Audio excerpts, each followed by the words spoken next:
مستقیم بھٹی اور جلا آگے پیچھے ہاسپٹل کے اس کمرے سے نکلے تھے جس میں شبی کو رکھا گیا تھا۔ کچھ دیر تک وہ دونوں کمرے کے سامنے لگی جالی سے نیچے ہاسپٹل کے لان میں دیکھتے رہے۔ ان کے درمیان محسوس کن خاموشی پھیلی تھی۔ پھر اس خاموشی کو جلال نے توڑنے کی ہمت کی۔ ڈاکٹرز کیا کہتے ہیں بڑے ابا؟ مستقیم بھٹی کے کندھے جھکے ہوئے تھے۔ اس سوال پر وہ مزید مزمل دکھائی دینے لگے۔ ڈاکٹرز کے پاس بھی کوئی تسلی بخش جواب نہیں۔ وہ کہتے ہیں دعا کرو اور بس۔ بات کے اختتام تک وہ رونے لگے تھے۔ جلال کو ان پر ترس آیا۔ مت روئیں بڑے ابا، اللہ ضرور شبی کو صحت یاب کر دے گا۔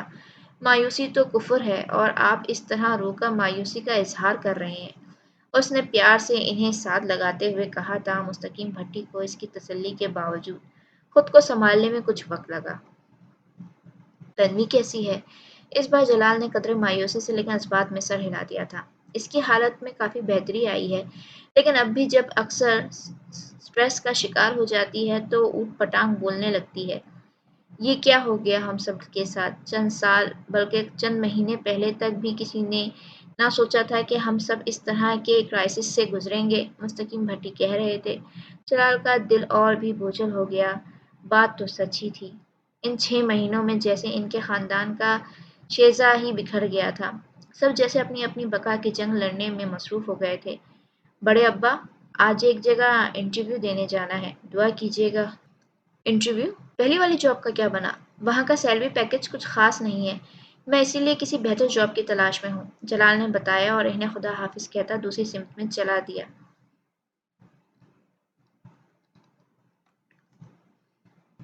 وہ اپنے ڈاکیومنٹس کے لیے حویلی آیا تھا اور حالیہ کے اصرار پر رات بھر ٹھہرنے کے لیے تیار ہو گیا تھا۔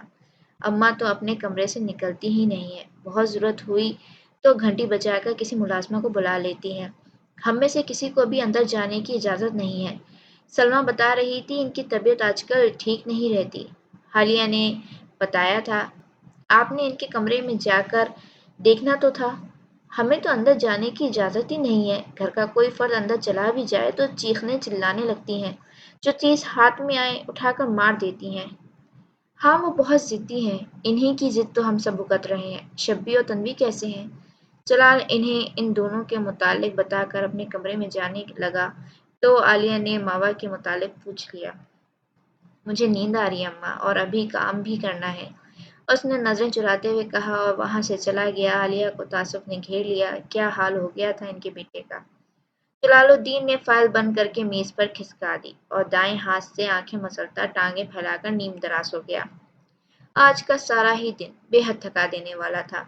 نئی نئی ملازمت، کم تنخواہ، لیکن ترقی کی لالچ نے دن رات کوہو کے بیل کی طرح جتے رہنے پر مجبور کر دیا تھا۔ پھر لاہے چیمبر کے دھکے اور آخر میں پراپرٹی ڈیلرز کے ساتھ مغز ماری، اور پھر 4 گھنٹے کا سفر کر کے گاؤں پہنچنا۔ کبھی کبھار اسے اپنا وجود دیمک لگی لکڑی کی طرح بھربھرا محسوس ہوتا تھا۔ کتنے دن گزرے وہ سکون سے سو بھی نہیں سکا تھا۔ جو ان سب پر گزرا وہ دہرانے کی ضرورت تو نہیں، لیکن وہ سب سے زیادہ مصیبت میں تھا۔ جب دل و دماغ کی جنگ چھڑ جاتی ہے تو انسان سب سے زیادہ مصیبت میں آ جاتا ہے۔ اس کے ساتھ بھی یہی ہو رہا تھا۔ غم روزگار بھی کم نہ تھے۔ اس پر مستزاد یہ کہ ماوا کو جتنا بھولنے کی کوشش کرتا وہ اتنا ہی اس کے اعصاب پر سوار ہوتی تھی۔ وہ جیسے محض محبت سمجھتا تھا وہ دراصل عشق نکلا تھا، اور عشق بڑا تباہ کن ہوتا ہے۔ اسے کل صبح دوبارہ لاہور روانہ ہونا تھا، لیکن تھکن جیسے سارے وجود پر پھیلی ہوئی تھی۔ کئی دن سے وہ سکون سے سو بھی نہیں سکا تھا۔ ابھی بھی نیند نے پوری طرح اس کے ذہن پر غلبہ نہیں پایا تھا کہ کوئی چیز اس کے ہاتھ سے ٹکرائی اور وہ ہڑبڑا کر سیدھا ہو بیٹھا۔ اس کا دل بے حد بے ہنگم طریقے سے دھڑک رہا تھا۔ آنکھیں پھاڑ کر اس نے اس چیز کو تلاش کرنا چاہا جو اس کے ہاتھ سے ٹکرائی تھی، مگر ٹیبل لیمپ کی روشنی میں اسے کچھ بھی دکھائی نہیں دیا۔ کوئی بھی ایسی چیز جو کسی غیر معمولی چیز کی طرف اشارہ کرتی ہو۔ وہ کچھ دیر متلاشی اور خوفزدہ نظروں سے دیکھتا رہا، پھر اس کے خوف میں بتدریج کمی واقع ہونے لگی اور بالآخر اس کے لبوں پر چھپی ہوئی سی مسکراہٹ پھیل گئی۔ نیند میں ڈر جانا کچھ ایسی غیر معمولی بات بھی نہیں، وہ بھی تب جب آپ پچھلے 17 دنوں سے سو نہ سکے ہوں۔ اب بھی اسے نیند نہیں آ رہی تھی، یعنی بے آرام راتوں میں ایک اور بے آرام رات کا اضافہ۔ کبھی کبھی اسے لگتا تھا ماوا اس کے پاس ہی ہے، اور یہ بات ہر بات سے زیادہ تکلیف دہ تھی۔ وہ اٹھ کر کھڑکی تک آ گیا اور پردے ہٹا دیے، پھر چونک سا گیا۔